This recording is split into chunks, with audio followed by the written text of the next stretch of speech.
Refreshing Wild Cherry Cola meets smooth cream. The treat you deserve. Pepsi Wild Cherry and Cream. Treat yourself. Half Man, the new HBO original limited series from Baby Reindeer creator Richard Gadd, examines the tumultuous relationship between two estranged brothers, tracking the highs and lows of the pair over the course of 40 years. Starring Emmy Award winner Richard Gadd and BAFTA Award winner Jamie Bell. Half Man premieres April 23rd on HBO Max. Hello, everyone. Thank you. Okay, quiet. That's enough. This is a podcast by my dad and my uncle. They talk a lot about music, like a lot. So please sit back and enjoy. I think they are going to start in about 14 seconds.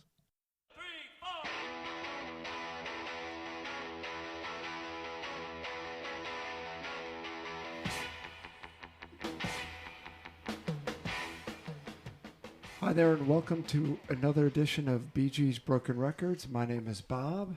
I'm Gare. And we are coming to you live, but pre-recorded, on battery power, because a monsoon just rolled through Detroit a couple nights ago and knocked out 3,000 power lines. Seriously, 3,000. We got to bury these things. No, I'm serious. Let's put them underground. This stuff, trees won't fall on. Well, they do that with new subdivisions, but the older, more mature subdivisions, screw you guys, you're on your own. Look, are you telling me I got to act mature? Yes, exactly. Shh, forget that noise. Okay, so here we are. We're coming to you number 16. Yes. I like it. And we are today going to talk about what? Record labels. Nobody thinks about record labels, but they're huge. Very important. And when you get a little history on a few of them, you're going to be amazed. Before we go into anything, Gare, we've been getting some feedback from people who listen to us, right? Absolutely. We're getting a lot of texts from the people who have our phone numbers, which is great. We've received a couple of emails, which is very exciting. Through the BG Broken Record email address. Exactly, which we're going to have posted on this link. But what's the biggest news of the week? What do you think? We are now being distributed via Apple Podcasts. So you can share our podcast on Spotify or you can share it on Apple. So I think that is totally killer. I was going to say kick ass, but I didn't want to swear. That's a high five for that one, Bob. There we go. Yes, sirree. Okay, so we're in on that. Very cool.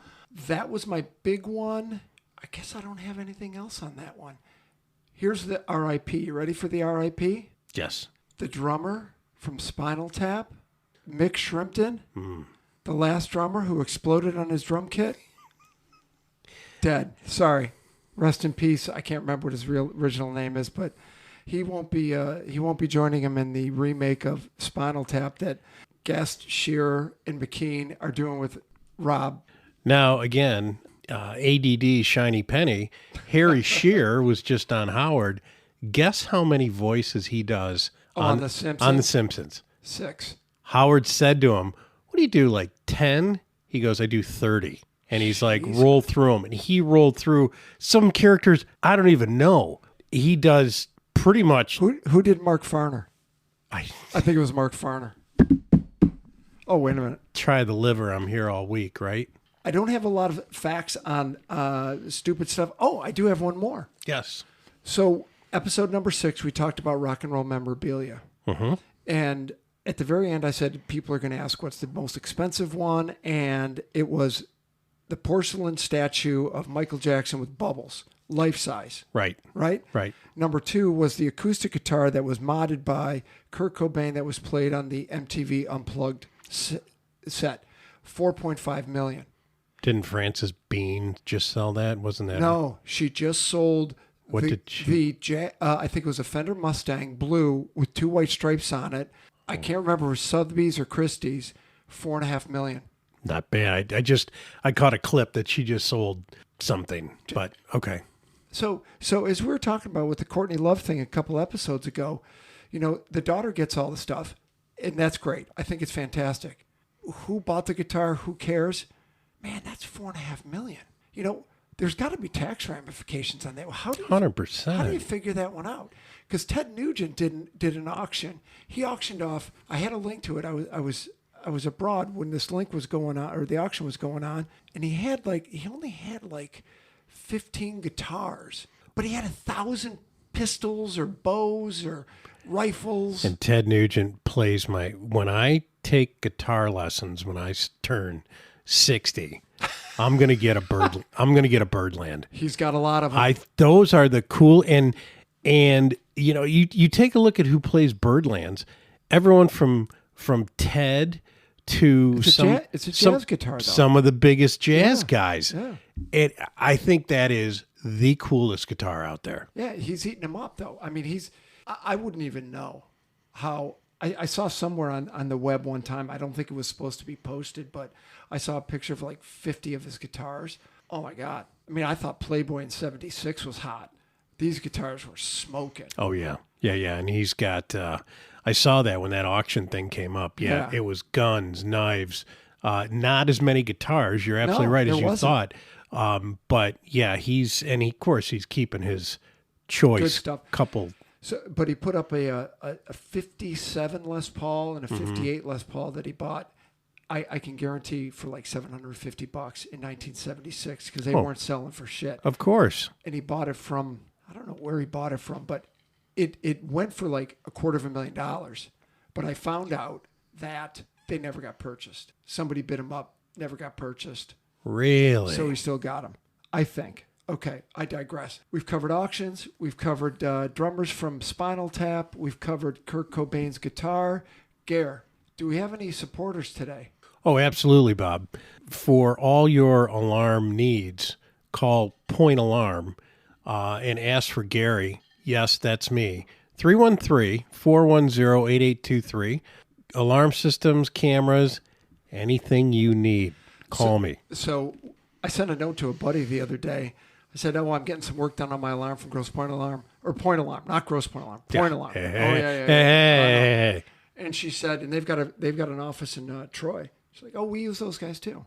Yeah, we're everywhere. Everywhere. Just because it's point with an E doesn't mean we don't cross Woodward. Okay. Okay, so we're talking about record labels here. So I'm just gonna, just for fun, let's blow out a couple of them. Let's just see what the names of them are. You've got Casablanca. Okay, you've got Apple, Chrysalis, Atco, all that old Stone stuff. You've got EMI. Mm-hmm. You've got Atlantic, Capital, A&M, and then you've got, which a couple of my favorites are SST, IRS, but just Epic. Epic's another one. SST, not to be confused with the child toy SSP, which is a great pull toy. What, you can laugh into the mic here. I make myself laugh. No, seriously, having the laughter on the mic when you're listening to this thing makes other people laugh. I was laughing like a mime there for a minute. Nothing coming out. Can't do that. So since we're recording near my record collection, I was going through it to prepare for this because I think for us, some of the visuals are pretty cool. Now, I did come across a couple things. Let me reach down. Gary, I think I took these from you in college. Yes, I've been looking for this Jailbreak Thin Lizzy. Yep. And I finally found... And your Bad Company.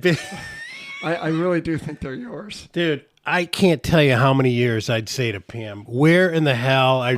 And I said to Pam, you hit it, right?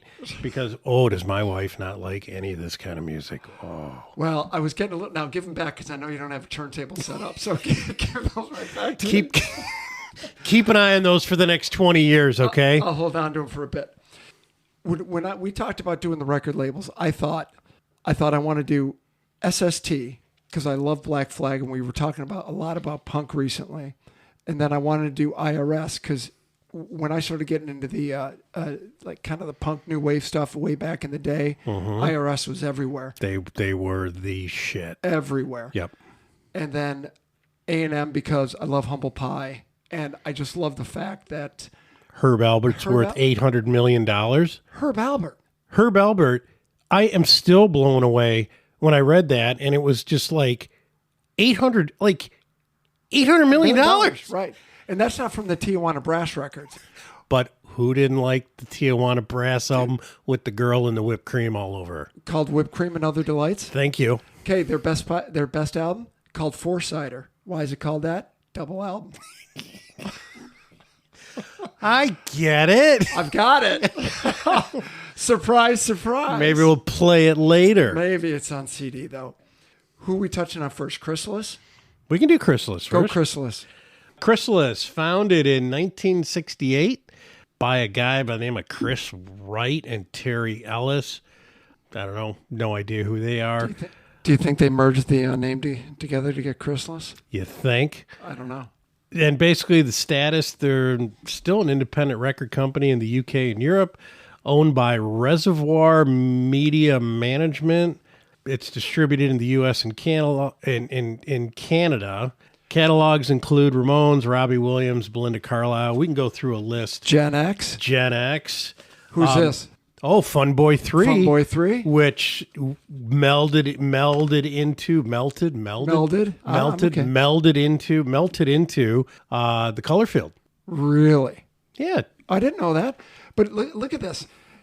Starring Terry Hall, Neville Staples, co-starring Bananarama. And there's the girls. Terry Hall, Color Field. Didn't know. Oh, yeah. I'm telling you, you want to tap your toe? Robert De Niro's Waiting. Awesome. Awesome tune. Bananarama, Oh, yeah. awesome. Awesome tune. And one of the girls from Bananarama was married to who?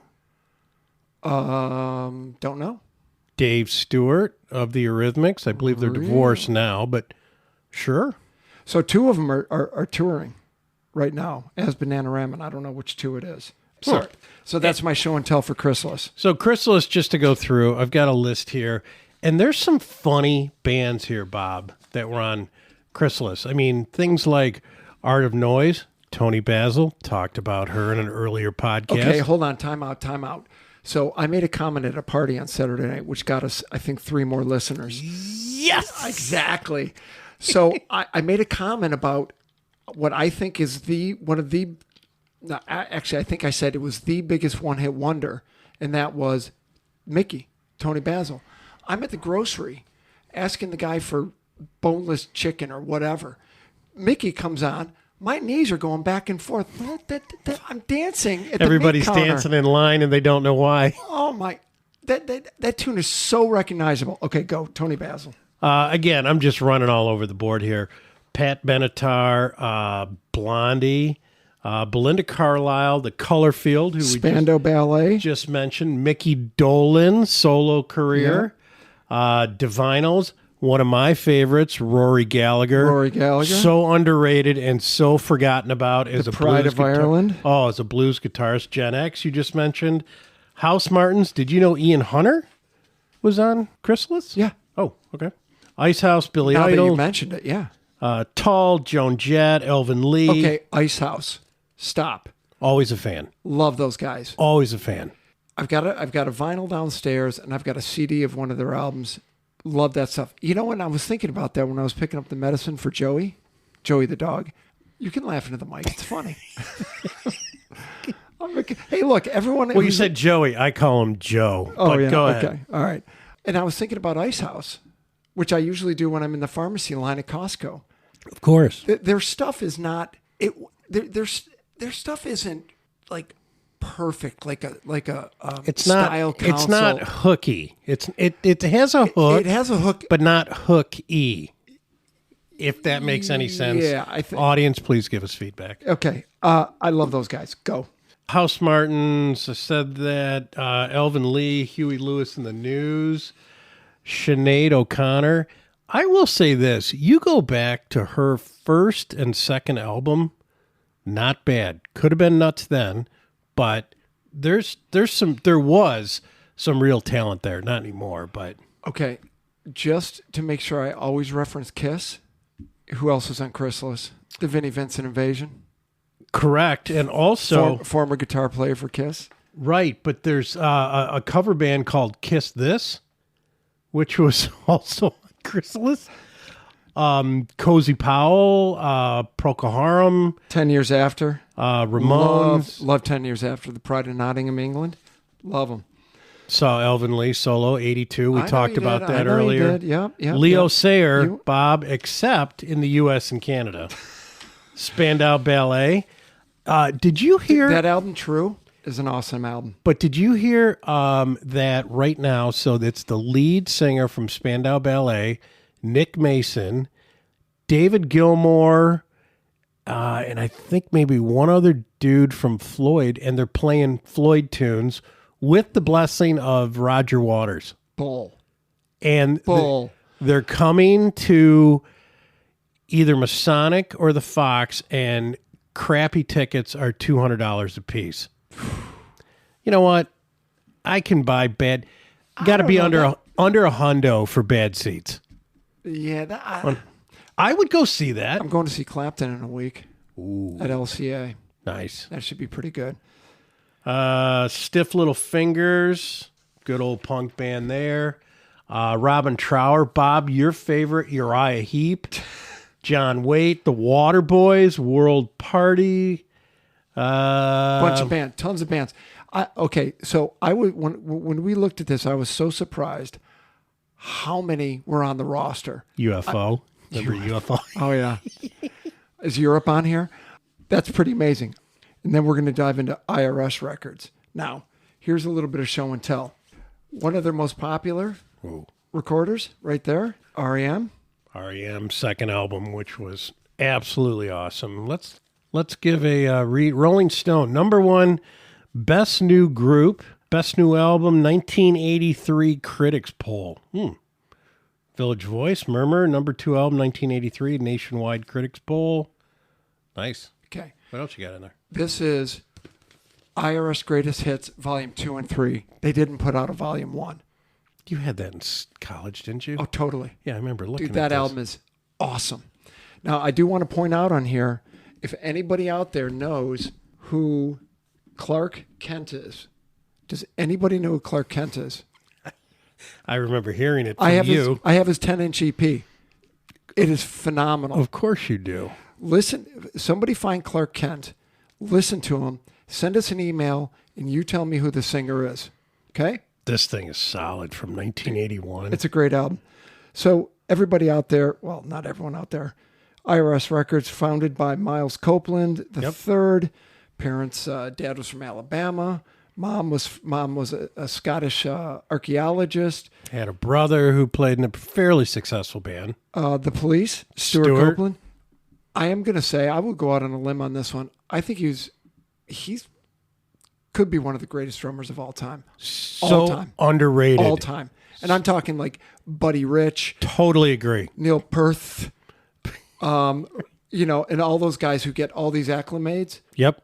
Acclamates. Guys, Same I was up thing. from 2 to 4 this morning. But I totally agree. Hang on. I got to go back to this IRS Greatest Hits, volumes 2 and 3. Just reading through here, The Damned, The Stranglers, The Cramps, John Cale, Jules Holland, The Fall. I like The Fall. Dude, Jules Holland plays Royal Albert all the time. Buzzcocks, and then your favorite, Oingo Boingo. Oh, remember that episode a couple episodes? I got it. Okay. I got the Oingo. I Even the male person who is female, if I'm allowed to say that, knew who Oingo Boingo was. I looked at her like, because she hands me the records. I got the 2 Cure records, like I said I was going to get. Then I got the Oingo Boingo. She's like, wow. I'm like, you know Oingo Boingo? She's like, of course I do. Danny Elfman? I was like, How old is this gal? she's younger than us. Okay. I And again, have a as lot I of said it in a previous, Danny Elfman, super talented guy. I just, Oingo Boingo, just nah. IRS, Suburban Lawns. I think that album sucks. Dude, you had some depth when I met. Cramps, right Did there. you steal this from me? No, I didn't steal. No, I bought the Cramps. All right, because I had this album too. Okay. Buzzcocks. Orgasmatic. Buzzcocks. Buzzcocks, do they ever hit the road? Are they still? They're done. Pete Shelley died 2018. Oh, I saw him twice. I tried to figure out what years I saw him at St. Andrews Hall. I think it was 04, maybe a 99. I'm not sure. Were they bringing it still? Freaking awesome. Huh. They had the chainsaw guitar going. It was such a great show. You want to clear a party out? Here's the album right here. What does Generic Flipper sound like? You had that out. Did you have that album? No. Oh, yeah. Yeah. Oh, yeah. I bought this in 84. Did we ever spin it? It's a band called Flipper, and the album is called Generic. Did we spin? There's a 7.5-minute song on here called Sex Bomb Baby, My Baby, Oh Yeah. And I just told you all the lyrics. 7.5 minutes. Doug would get so pissed off when I would play that. It was brilliant. IRS Records. Hey, who put in Mountain Jam again on the jukebox? Who paid 75 cents to get that one going? So Miles Copeland started it. He actually got a little help from Jerry Moss from A&M Records to start the IRS division. Oh, really? Yep. IRS Records sponsored the monthly MTV show called IRS Records Presents the Cutting Edge, which I'm pretty sure morphed into 120 minutes. 120 Minutes was a good show. Was a great show. Replacements used to play on there. Yeah. Paul Westerberg, too. So, they had some, ups and downs, but I mean, here's the roster. Alarm, Bangles, Berlin, Black Sabbath. Really? Yeah, I got to find this one out. I don't know how that makes any sense. Sure that's not a typo. Well, it's 2 words right there. Look, Black and Sabbath. Buzzcocks, J.J. Cale, Candyman, Belinda Carlisle, Concrete Blonde, Stuart Copeland, Cramps, Marilyn. I can't figure that one out. The Damned, DKs, Dead Kennedys. They're re-releasing Fresh Fruit for Rotting Vegetables 2022 remix. That's right. I've got it on pre-order right now. And then is it time to hit the road again? Oh, Jello, he's not going to go out. There's some part of the band's out doing something. It's probably just a drummer, like Jerry Shirley from Humble Pie. You're not Humble Pie. Well, I'm the drummer. Wait a minute. You're retired. Oh yeah. Well, I own the name to the band, so I just lease it out. Right. The Fall, Fine Young Cannibals, Flesh Tones, Lex Active, Oingo Boingo, REM, Renaissance. So tons of bands. And then they had... Let's Active, Mitch Easter. I had that album. Great album. Their first album. So IRS Record released 3 albums that have been certified platinum or as multi-platinum for sales over 1 million units by the RIAA. Beauty and the Beat by the Go-Go's. Great album. Great album. Great album. Document by REM, 1987. Great album. Raw and the Cooked by Fine Young Cannibals. Awesome album. 89. 7 additional albums have been certified gold for sales of over 500,000 copies. Here we go with REM. Murmur 83, Reckoning 84, Fables of the Reconstruction 85, Life Was Pageant 86, Vacation by the Go-Go's, Belinda by Belinda Carlisle, and Bloodletting by Concrete Blonde. I wonder if that was the one with Joey on it. The song. Oh, not a bad song. Great tune. That's another tune I'll never turn off. And being a big REM fan, Fables of the Reconstruction was an album that kind of got panned by the critics. That's got Driver 8 on it, and I think it is one of their best albums, if I can throw my 2 cents in. Great album. IRS put together a compilation in 1994, and in case you wanted the U.S. release, song number 4, The Future's So Bright I Gotta Wear Shades by Timbuk 3. Stop. I know, those guys sucked. And then the last record label, SST. So I know SST because of Black Flag. I'm a big Black Flag fan. Greg Ginn, the guitar player, started it in he started it in 66 at the age of 12 as Solid State Tuners. Wait a minute. What was he sitting in his garage? Hey, look. How long you been in show business? I was 1. Come on. Are you talking about the Osmonds again? Right. Okay. Started 12 is when he first went to Kmart and got a guitar. A small business through Not which to be he a- sold electronic equipment, and All he right, repurposed the company's okay. record label to release material by his band Black Flag. I saw Flag 3 times. Very Number cool. Never saw him. Number 1, I'm going in with Pat. We're going down to the Madison Theater. Okay. 84. There's nothing going on in Detroit in 84. Turn the lights out when you leave. It was in do you remember how many theaters were in Detroit because of the 20s and the 100%. hundreds of them. Detroit's the only town that has turned a theater, the Michigan, into a parking garage, right? You ever been in there? No, It's unreal. I bet. But again, only Detroit would do that. And you had the Madison, you had the Fox, you had Masonic Temple, the Adams. Hey, thank God for Mike Ilitch, who owned Domino's Pizza, 100 Detroit Tigers, Yep. and the Detroit Red Wings. He saved the Fox, and I saw the Clash there before he rebuilt it. So I think it was that was where the hell did I see the Clash this third time?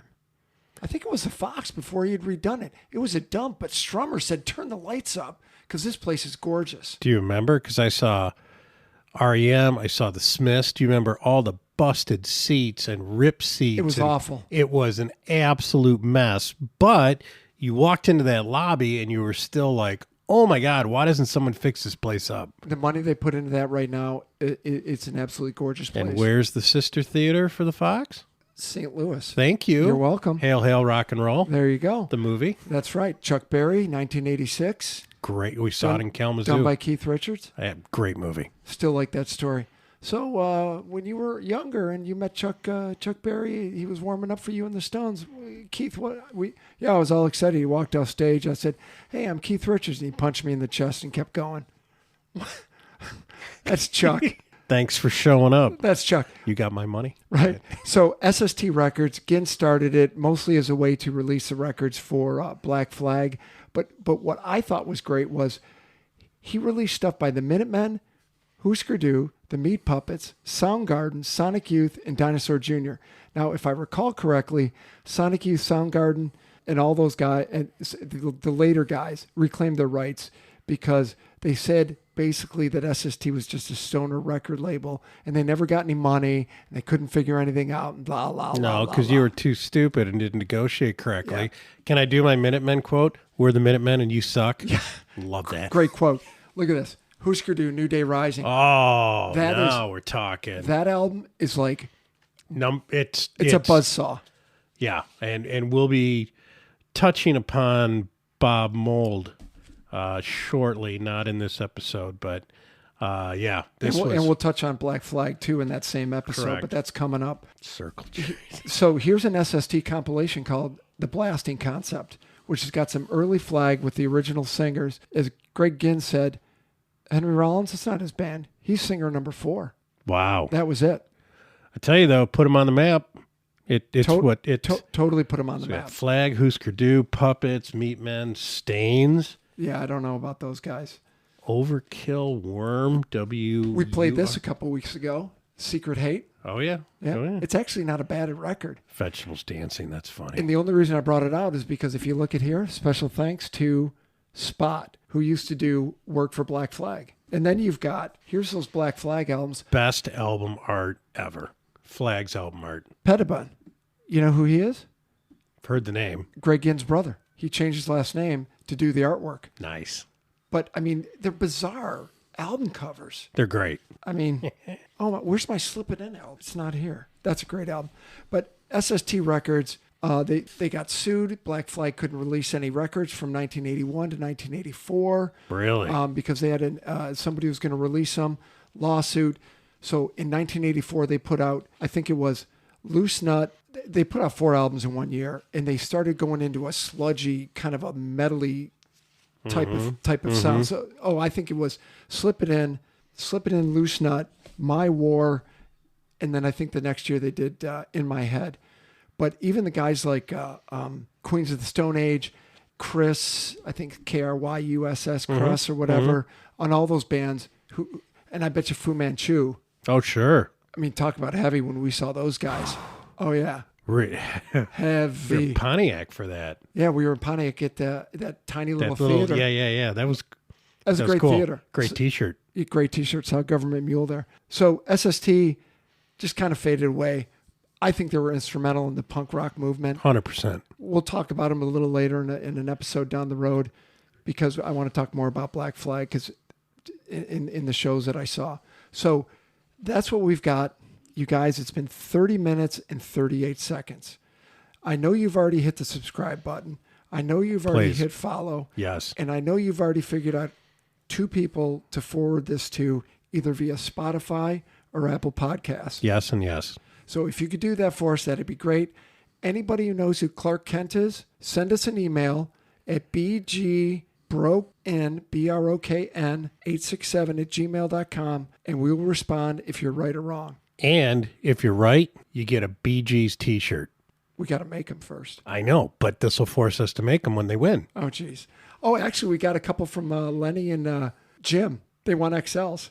Oh, you showed me that, yeah. Because we got we got a reply from the covers. I got a source for us. Yeah. I got a guy. So I got a guy too. And he might listen to this, so I can't go anywhere else. Folks, that's all I've got time for today. I might need a beer. Are we good? I'm good. You good? All right. See ya. Okay, thanks, guys. See you.